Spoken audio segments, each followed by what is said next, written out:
SoundCartel. As property prices go through the roof, the property tax system is reforming in New South Wales. Welcome news for those well and truly in the market or looking to get in. From SoundCartel, I'm Nicole Goodman, and this is Business Essentials Daily.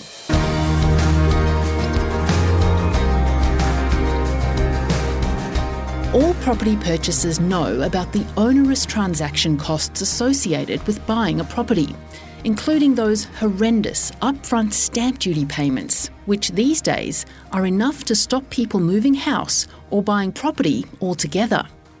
Well, in New South Wales, the government is making moves to reform the property tax system so that purchasers will have a choice. Stick with the old stamp duty and annual land tax regime, or move to a new annual property tax. The reform hasn't happened yet and it won't apply to everyone, but it's certainly underway. And as Stephen Baxter, Director and Head of the Australian Indirect Tax Division at Mazars, says, other states and territories are watching. So, how will the changes work?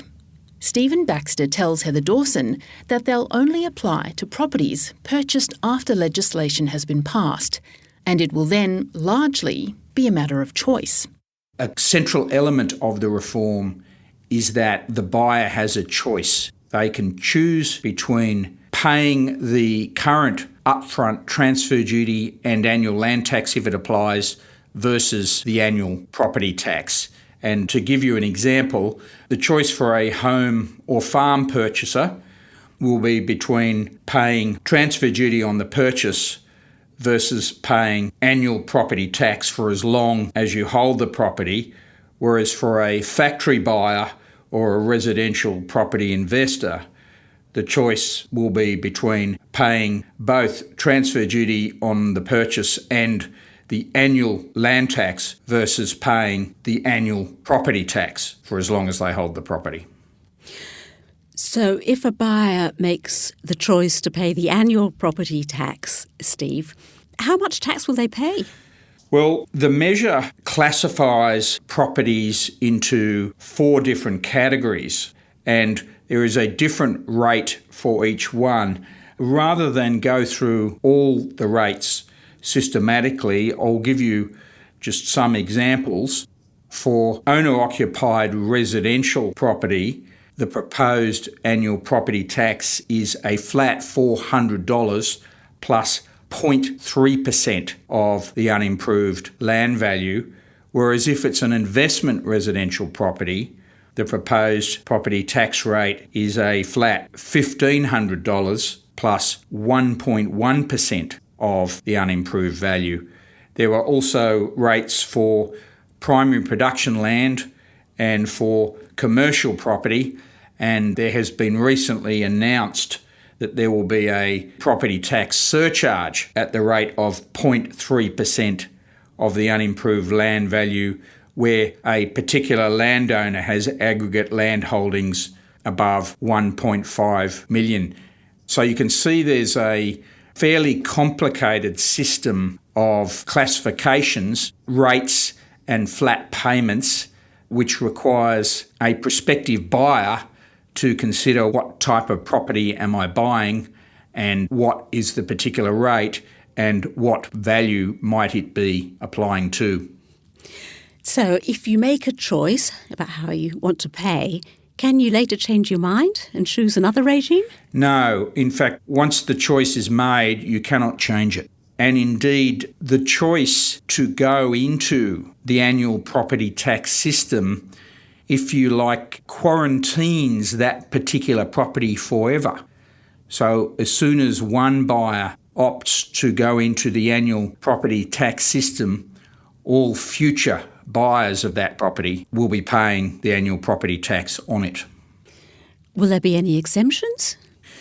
Well, the critical element of this reform is that the current land tax exemptions for the principal place of residence, in other words, your own home, and for primary production land will not apply where the purchaser has elected to pay the annual property tax. There are a whole lot of minor exemptions for things like intergenerational transfer of farmland, low-cost accommodation, property acquired by charities and not-for-profits, etc. The rules for those are still in formation, but they appear to be that if the purchaser would be exempt from both land tax and transfer duty if they purchase now, they will be exempt from the annual property tax. Whereas if the purchaser would be exempt from either, but not both, of land tax and transfer duty now, they will pay the annual property tax under the new regime. So, Steve, is a buyer ever prevented from choosing the annual property tax? Yes, some will be, and the reason is the problem I raised earlier about the addiction that the New South Wales government has to the massive upfront transfer duty revenue. They have estimated that if all buyers elected the annual property tax, the New South Wales budget would face a shortfall of about $2 billion a year compared to what is currently generated. Now, to minimise that shortfall, the plan is to require certain purchasers to continue to have to pay the upfront transfer duty for a transition period, which could be up to 10 years. The intention is that the purchases where the upfront transfer duty will continue to be mandatory are the top 20% by value of residential property purchases and the top 5% by value of commercial property purchases. When do you think the new regime will come in, Steve? Well, the first thing that needs to be said is that this is all subject to government processes and the passing of legislation. My feeling is it'll be difficult to mount powerful political opposition to what is merely a choice. A choice is being given to some property purchasers, and it's a choice that enables them to defer a tax that they would otherwise have to pay. But what is almost certain is that for administrative reasons, the taxing point for the annual property tax is likely to be property owned at the 31st of December every year.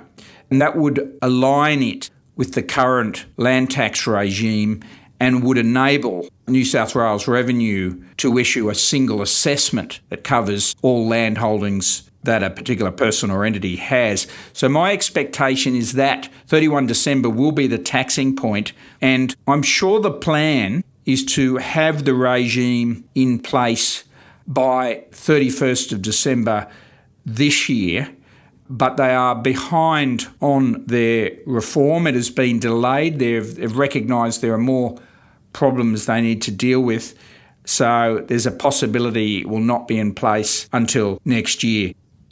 So, does anybody need to do anything right now? With minor exceptions, unless you're intending to buy a property in the short to medium term, there's nothing to do. It basically doesn't change anything for a current landholder. It is only for those intending to buy, and probably only for those intending to buy a property in the next 12 months or so, that some decisions need to be made about this tax. I think the first thing that a prospective buyer needs to consider will be, how long do you intend to hold a property for? Because that's going to be, in my opinion, the critical parameter that would help a prospective buyer to make their choice. Do they pay the transfer duty up front and the annual land tax if applicable, versus do they pay the annual property tax? It will be the period of holding that will be the most critical determining factor. The modelling is showing some surprisingly consistent results, and two of those are that buyers of most freestanding houses, which is to be their principal place of residence and which they are going to hold for more than 20 years, are likely to benefit from the current regime. In other words, buy subject to transfer duty.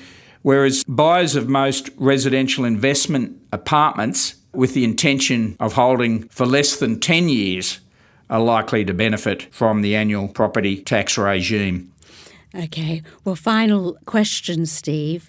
For people listening from other states and territories, will these changes likely be followed elsewhere in Australia, do you think? Are other states watching? Yes, they are, and it should be noted that both ACT and South Australia are a little bit further ahead on this matter. They have already commenced the transition away from an upfront transfer duty regime.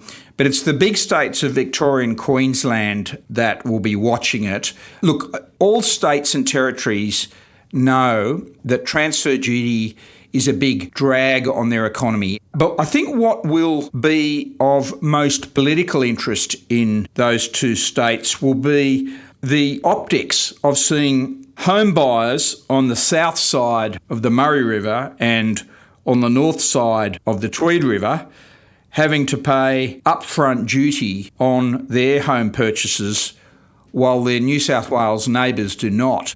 And given there's no restriction on which state you can buy your home, it is quite likely that there will be many buyers who live along those two borders who might actually choose to buy in New South Wales rather than Victoria or Queensland, simply so they do not have to pay the upfront transfer duty. My feeling is if Victoria and Queensland can see that the New South Wales reform is in place and seems to be working, and it seems to be bringing in the revenue the New South Wales government is seeking, then they will be likely to advance their plans to review their own tax base, and particularly if their state MPs are receiving a barrage of complaints from local home buyers who are seeing that people in New South Wales are getting what seems to be an unfair advantage. That was Stephen Baxter, Director and Head of the Australian Indirect Tax Division at Mazars.